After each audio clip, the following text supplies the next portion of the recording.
هون ماكو شارع، مثل العملية الجراحية اللي تجريها أنت مو سهل عليك تبتر عضو من أعضائك، ولكن لأنه ماكو شارع، ماكو سبيل، إذا العلاج توقف عليك تقبل به من لا شارع. فإذا هو الحرب مثل آخر العلاج الكي. الحرب مو هي الأصل في العلاقات الإنسانية. وش قد النبي وصاهم من يدخلون حرب، فمثلا يقول لهم لا تهاجموا راهبا في صومعة، ما يصير، يعني هذا المفروض يكون بعيد عن الحرب. لا تهيجوا النساء بأذى وإن سببنا أمرائكم وشتمنكم. لا تضعوا السم في الماء، ما يصير تسمم مياه الناس تريد تشرب ماء. وهكذا يعطيهم تعاليم أخلاقية. الحرب مسيجة بأخلاق ومسيجة بالرحمة، برحمة النبي صلى الله عليه وآله. حتى العلاقة الزوجية في القرآن يسيجها بالرحمة. العلاقة مبنية على الحب والرحمة، وجعل بينكم مودة ورحمة.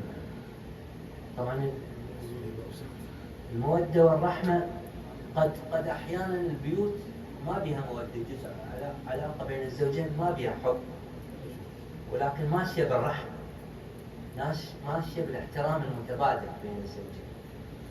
يعني حينما يقدر الزوج جهود زوجته، ويقدر أنها كائن إنساني مثل مثل الرجل، يعني هي كائن إنساني. والنبي صلى الله عليه وآله وصفها هكذا: النساء شقائق الرجال، إنما الإنسانية مقسومة شقين، نص رجال ونص نساء. إذا احنا نتعامل مع النساء بهذه الطريقة، بطريقة الرحمة، ما تصير أي مشكلة. لا مشكلة في البيوت، ولا مشكلة في العلاقات، ولا مشكلة. ولكن غياب الرحمة هو يؤدي إلى هذه القسوة وإلى هذه الوحشية. قد نقرأ عن العراق قاعد يصير، يعني مرة أبو تقتل هذا الولد، يعني فشي بشع. هذه جرائم يعني تهز وجدان الواحد، يرتعش منها، ترتعش فرائسه حينما يقرأ هيك حاله. زين ليش يعني بلد مسلم بأئمة، يعني شلون هذا يصير؟ هسه مثلا إذا احنا نقول في هاي البلدان اللي مثلا لا بها أخلاق، لا بها التزام، لا بها قيم، الإلحاد مثلا يتفشى، يعني نقول اكو فد شيء مبرر، حياة مادية. ولكن اللي يعرف الله ويعرف الآخرة ويعرف محمد وعلي والحسن والحسين كيف يرتكب هذه الجريمة؟ ولذلك المجرم غير المسلم. يعني القرآن حد فاصل، خلى حد فاصل بين المسلمين والمجرمين. يقول: أفنجعل المجرمين كالمسلمين ما لكم كيف تحكمون. ولذلك الدواعش ما يصير نقول عليهم مسلمين، لأن الإجرام ما يرتكبونه إجرام ليس إسلاما. يعني الإسلام هو نقيض للإجرام. لذلك ما خلى مقابل المسلم الكافر، خلى مقابل المسلم المجرم. يعني الكافر ممكن أن نتعايش وياه، يعني الإسلام ممكن يخليك تتعايش ويا الكافر. الكافر عندك كافر ذمي، كافر معاهد، يعني كافر داخل بعهد مع المسلمين الدولة الإسلامية. أغلب السفارات والسفارات الأجنبية في البلدان الإسلامية هي كفار معاهدين وكافر، ولكن معاهد. يعني ما يصير الضربة، ما يصير تعتدي عليه، ما يصير تتجاوز عليه. يعني مثلا مسيلمة الكذاب ودعا النبوة، ودى وفد للنبي، ودى يعني رسول للنبي صلى الله عليه وسلم، يدعوه شنو؟ يقول له: خلنا نتقاسم الأرض بيني وبينك، لك نص الأرض وإلي نص الأرض. النبي يعني قال له: لولا أن الرسل لا تقتل لضربت عنق. أنت اليوم مبعوث دبلوماسي، عندك حصانة دبلوماسية؟ لو ما أنت عندك حصانة دبلوماسية لضربت عنقك. هذول ما يعرفون شنو النبوة وشنو النبوة. هو مو قولة لسان، مو كل واحد يقول أنا نبي يعني هو نبي. مو واحد يقول أنا مثلا إمام هو إمام، أو يدعي هو يماني صار يماني. يعني هي مو مجرد ادعاء. ولذلك الأدعية على طول التاريخ يكتشفون، لأن الدعوة الكذبة عمرها قصير.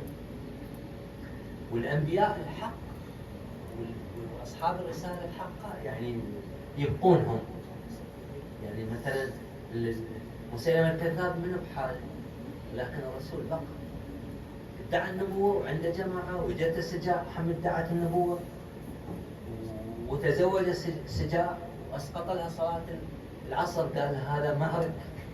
حتى يقال أن بني تميم يقولون أنه إحنا هذا مهر نبيتنا، يعني ما في صلاة العصر. فيعني هذا، ولكن شنو انتهوا دول أدعياء النبوة؟ لأن دول أدعياء مو بالصلاة. ولكن الأنبياء، النبي الحق ما تروح دعوته، الإمام الحق لأن عليه نور، ولكن الإمام الكاذب يفتضح أمره. مو كثيرا ادعوا الإمامة لكن ما مشت، ما عبرت على الناس. حتى هسه دول الأدعياء اللي طلعوا لنا هاي ما مشت أمورهم، ما مشت، يعني اكتشفوا أمرهم. فبالتالي الأدعياء مو دليل على أنه بطلان الرسالة. والبعض يستنتج هيك، يقول طالما أن الرسالة دعيت يعني ماكو رسالة. هي لا، هو الادعاء دليل على حقانية الرسالة وأصالتها. يعني لو ما الرسالة حقة وأصيلة ما تدعى. ليش يدعي هذا المقام؟ غير لازم هو مقام أصيل ومقام له قيمة وله حقيقة وله واقع، وإلا كيف يدعيها الأدعياء؟ فهو الادعاء نفسه دليل على أصالة الفكرة التي يدعيها المدعي. فإذا هذه المسألة في رسول الله تجسدت الرحمة الإلهية، وفي رسول الله تجسدت الرأفة. يعني وجعل بينكم مودة ورحمة. شوف، المودة غير المحبة. المودة هي محبة ولكن فيها زيادة على المحبة. المحبة زائد إظهار الحب تسمى مودة، من تظهر الحب. ولذلك ورد هذا بس في آيتين، يعني ورد في هذه الآية المتعلقة بالزواج. وجعل بينكم، خلق من أنفسكم أزواجا لتسكنوا إليها وجعل بينكم مودة ورحمة. في هذا تحدث عن المودة.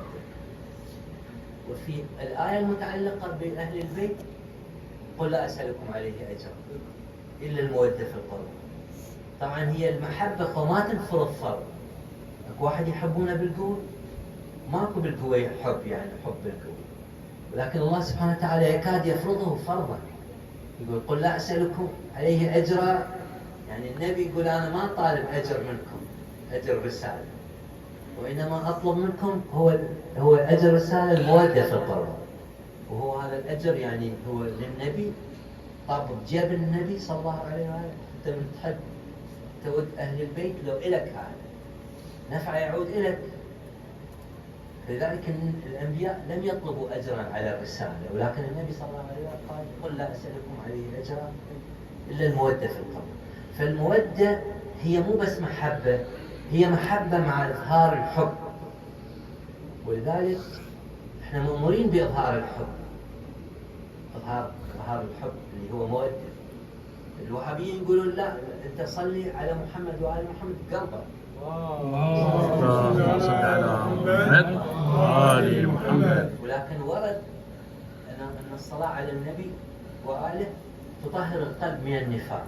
اللهم صل على محمد وآل محمد. نحن نحبهم ونجهر في هذا الحب، ما عندنا شيء نخفي، مو مزدوجين. هو يقول لك أنت صلي بقلبك، ليش يا أبو تصلي بقلبك؟ فأنا أحبهم وأجهر بحبهم. يعني الحب هو يعني شبيه الصلاة على محمد، غير بركة ونور وتقرب العبد من الله.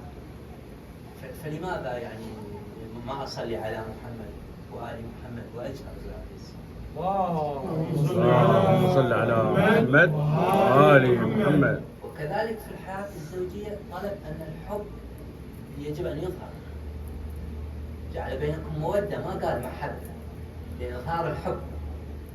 إحنا ما نظهر الحب، إحنا معاشر الرجال، ولكن النساء تظهر الحب. يعني تعمل بهذه الآية بس ما تعمل بالآيات الأخرى. هاي الآية يعني يعملنا تمام. ف يعني إظهار الحب مطلوب. قل لا أسألكم عليه أجرا إلا المودة في القربى.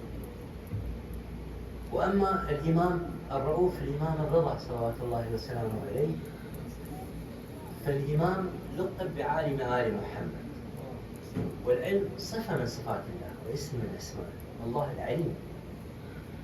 ولكن ولي الله الأعظم والإنسان الكامل يجلي هذه الصفة بأجلى مراتبها. يعني الإمام الرضا حينما كان في المدينة، لو بقي في المدينة ما أظهر هذا العلم، ما كان يجلي لصفة العليم، لاسم العليم، وإنما تجلى في هذه السنتين.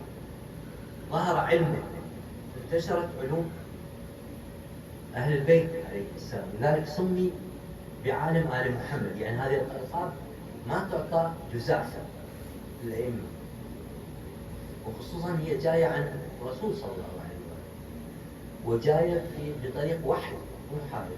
مثلا الباقر، اسم الباقر يعني رسول الله حسب نقل جابر لما التقى بالإمام الباقر أبلغه السلام رسول الله، قال رسول الله يبلغك السلام. فإذا يعني هذا الباقر هو النبي سماه باقر، باقر العلم، لأنه يبقر العلم بقرة. فإذا يعني هذه الألقاب الإلهية، فالإمام الرضا جل، كان مجليا لهذا العلم. وأيضا اتصف الإمام الرضا بالنزعة الإنسانية. يعني حين مثلا هو ولي العهد، الولي هو يعني فرض عليه، يعني هدده الموضوع، إن لم يقبل ترى يصير بيك مثل الشورى مع جدك. يعني عمر حاصر خلاهم شورى، قال 3 ب3، إذا 4 امشوا إلى 4 وقتلوا 2. إذا 3 ب3 شنو بيضة القبان؟ من اللي يرجع شو اسمه؟ يقول اتبعوا اللي بيها الجمع اللي بيها عبد الرحمن بن عوف. عبد الرحمن بن عوف هو اللي يرجع. يعني تهديد واقتلوا الباقين، يعني هي بالنتيجة أنه يقتل أمير المؤمنين بالشورى العمرية. هذه نفس الشيء هدده، قال له يصير بك عن هشك، افتهم الرسالة. ولكن الإمام وضع شروط، قال له أنا لا أعزل ولا أفصل ولا يعني ما أمارس أي دور، وهذه قبلها المؤمن. فإذا هو قبول لولاية العهد الإمام بشروطه، ولكن ولاية العهد مكنتها من الظهور، مكنتها من البروز، مكنتها من المناظرات مع الآخرين. برزت علوم أهل البيت بسبب هذه الولاية، كانت سببا. أقول قولي هذا وأستغفر الله لي ولكم، والحمد لله رب العالمين، وصلى الله على محمد وآله محمد. اللهم صل على محمد وآل محمد.